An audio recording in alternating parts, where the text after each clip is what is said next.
Corporate connection में जैसे कि हम मैनेजमेंट के साथ जुड़ते हैं तो उस प्रथा पर अमल करते हुए कॉर्पोरेट कनेक्शन में आज हम केईसी इंटरनेशनल के मैनेजमेंट से खास बातचीत करेंगे और जानेंगे उनसे कि भारत के साथ मिडिल ईस्ट में ऑर्डर पाइपलाइन की उनकी क्या स्थिति है। साथ ही मिडिल ईस्ट में हाई मार्जिन प्रोजेक्ट्स शुरू करने से घरेलू कारोबार से जुड़े जो ऑर्डर्स हैं उन पर कितना असर पड़ता हुआ हम देखेंगे। और ख़ास बातचीत के लिए एमडी सीईओ विमल केजरीवाल हमारे साथ जो हैं वो जुड़ गए हैं। विमल जी, बहुत बहुत स्वागत है आपका।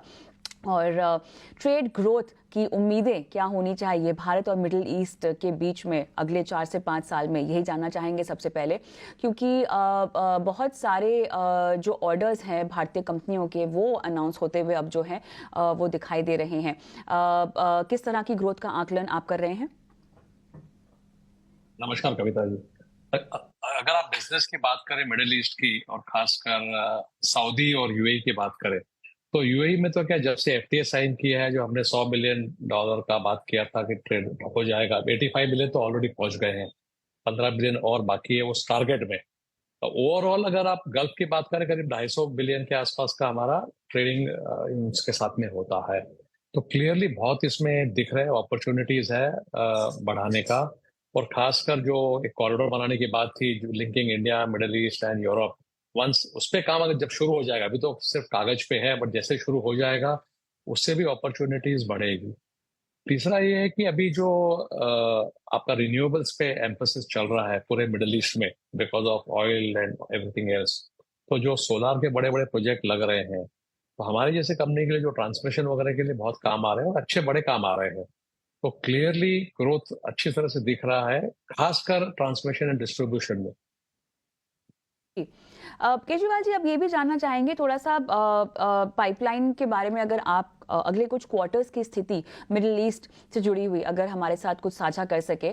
और इसके अलावा L1 पोजीशन में कोई सब्सटैंशियल इंक्रीज जिसकी जानकारी आप देना चाहते हैं?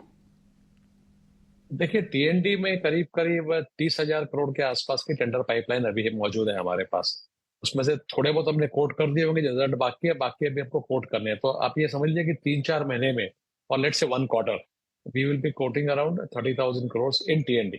बाकी बिजनेस में बहुत ज्यादा एक्टिव नहीं है, थोड़ा बहुत रेलवे में बिड कर रहे हैं, ऑयल एंड गैस में कर रहे हैं, बट ये इफेक्टिवली टीएनडी में इतना है। और पाइपलाइन की जो टेंडर एल वन की बात करें, हमारे करीब 5,000 करोड़ के अभी एल वन चल रहे हैं।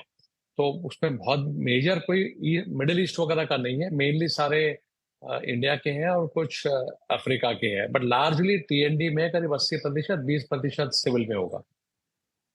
सर, ये बताइए, कुछ डी बॉटल नेकिंग प्रोग्राम आपने दुबई की सब्सिडरीज से जुड़ी हुई शुरू की थी। अब इसका कोई फायदा नए प्रोजेक्ट्स की बिडिंग में?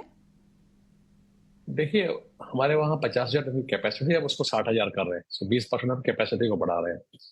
तो नए में तो फायदा होगा ही, बिकॉज उसकी कैपेसिटी अभी फुल्ली यूटिलाइज्ड है।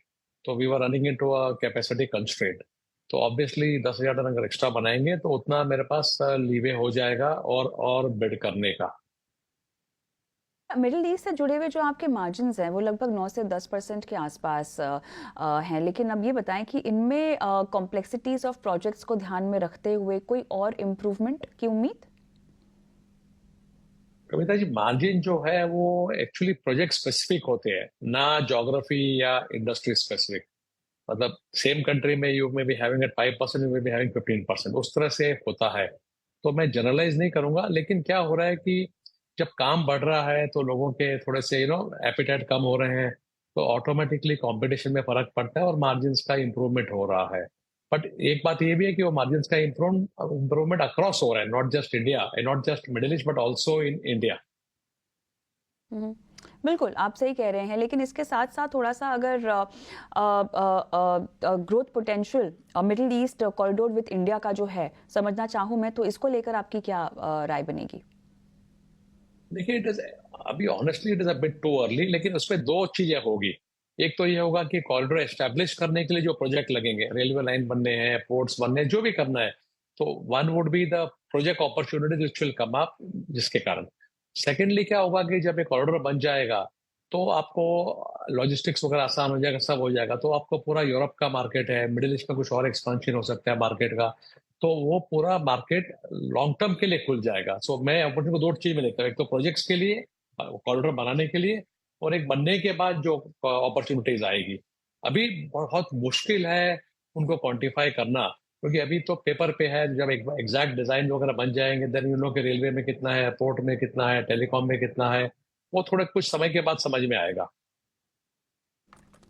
सर, खाड़ी देशों से जो उभरती हुई डिमांड है, मुझे ये बताइए उसको पूरा कर पाने को लेकर फिलहाल क्या कुछ और क्षमता विस्तार के कदम आप उठाना चाहेंगे, या उस डिमांड का फिलहाल कोई स्टेटस जिसके बारे में आप बात कर सकें?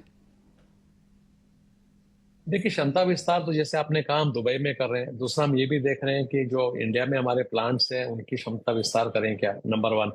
Number two, on the employ front, capability front, organisation वहां पे विस्तार कर रहे हैं, ताकि क्या है कि वहां पे और टीम्स है। देखिए, प्रोजेक्ट में मेजर काम क्या होता है, मेजर तो आपका प्रोजेक्ट मैनेजमेंट की स्किल होती है। तो उसमें हम लोग विस्तार कर रहे हैं ताकि वहां पे कैपेबिलिटी और बड़े प्रोजेक्ट और ज्यादा प्रोजेक्ट कर सके। सप्लाई चेन की मेरे को बहुत ज्यादा चिंता नहीं है, क्योंकि कुछ आइटम इंडिया से जाते हैं, कुछ आइटम यूरोप से जाते हैं। That can be managed. I don't think supply chain will be a constraint for expansion. तुमदा आखिरी सवाल आपसे पूछना चाहेंगे, यहाँ पर किस तरह से आपको लगता है कि कैपेक्स को लेकर किसी भी तरह का स्टेटस इम्प्रूवमेंट जो जिसके बारे में आप बात करना चाहें? खाड़ी देशों के बारे में पूछ रहे हैं आप? जी, ओवरऑल ओवरऑल। देखिए, ओवरऑल तो अगर आप देखें तो सबसे ज्यादा कैपेक्स इंप्रूवमेंट तो आज अपने देश में हो रहा है, इंडिया में हो रहा है। जो सरकार ने इंटरिम बजट में भी 1,11,000 करोड़ वगैरह का दिया है, बाकी लोगों ने इतना सब कर रखा है। तो कैपेक्स इंप्रूवमेंट तो सब जगह हो रहा है, बट इट इज मतलब स्पेसिफिक एरियाज में, जैसे आज ट्रांसमिशन डिस्ट्रीब्यूशन में है, रेसिडेंशियल में है, मेटल्स माइनिंग में है, डेटा सेंटर्स में है। तो वो कैपेक्स इंप्रूवमेंट बहुत क्लियरली दिख रहा है। और खासकर रिन्यूएबल और ट्रांसमिशन में है। मतलब हमने इतना ऑर्डर्स कभी ट्रांसमिशन वगैरह में देखे नहीं थे, भारतवर्ष में भी या बाहर भी। इस साल हमारे पास ऑर्डर इनटेक में 11,000 करोड़ के ऑर्डर आए हैं ट्रांसमिशन में सिर्फ। तो क्लियरली कैपेक्स का इम्पैक्ट ऑर्डर इनटेक में और रेवेन्यू में, सभी इंफ्रास्ट्रक्चर कंपनी में दिखेगा आपको।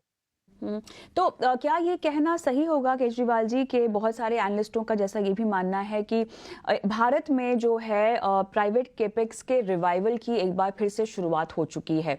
क्या आप इस बात से सहमत हैं? और दूसरा सवाल मैं साथ ही जोड़ देती हूँ, जिस तरह से हायर मार्जिन के प्रोजेक्ट्स जो है वो मिडिल ईस्ट में फोकस्ड हैं, तो भारत के प्रोजेक्ट्स पर किसी भी तरह का इम्पैक्ट आपके लिए?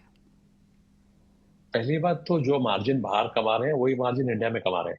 सो उसका कोई इम्पैक्ट वैसे आएगा नहीं। दोनों हमारे तो कि दोनों बिजनेस अलग अलग है, तो उनका आपस में कोई इम्पैक्ट नहीं आता कि एक बढ़ गया कि दूसरा कम हो जाएगा। इस तरह से नहीं हो पा रहा है। और सॉरी, आपने पहला सवाल क्या पूछा था? जी, पहला सवाल मेरा वही था कि बहुत एनालिस्ट यही मान रहे हैं कि अब जो है रिवाइवल, प्राइवेट कैपेक्स के रिवाइवल की शुरुआत है। क्या ये कहना सही होगा आपके मुताबिक? देखिए, प्राइवेट कैपेक्स बहुत सिलेक्टिव एरियाज में हो रहा है अभी तक। मतलब ऐसा नहीं है जनरलाइज सब जगह हो रहा है। जैसे मैंने कहा, हमारे पास आज जो हमारा सिविल बिजनेस है जो करीब 40-45% में ग्रो कर रहा है। और अगर उसके ऑर्डर इनटेक या टेंडर पाइपलाइन देखें तो मैक्सिमम ऑर्डर्स अभी आए हैं रेसिडेंशियल से। रेसिडेंशियल में बहुत ज्यादा ग्रोथ हो रहा है। दूसरा आ रहा है डेटा सेंटर्स में। तीसरा मेटल्स माइनिंग में आ रहा है, मेनली स्टील में हो रहा है।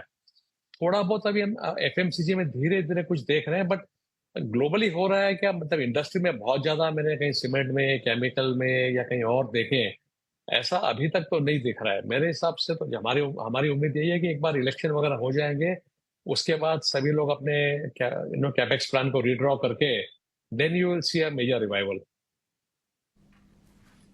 चलिए, बहुत बहुत धन्यवाद आपका सर, आपने समय निकाला और इतने विस्तार से तमाम मुद्दों पर आज हमारे साथ दर्शकों के साथ बातचीत की। धन्यवाद आपका। बहुत बहुत धन्यवाद। Thank you.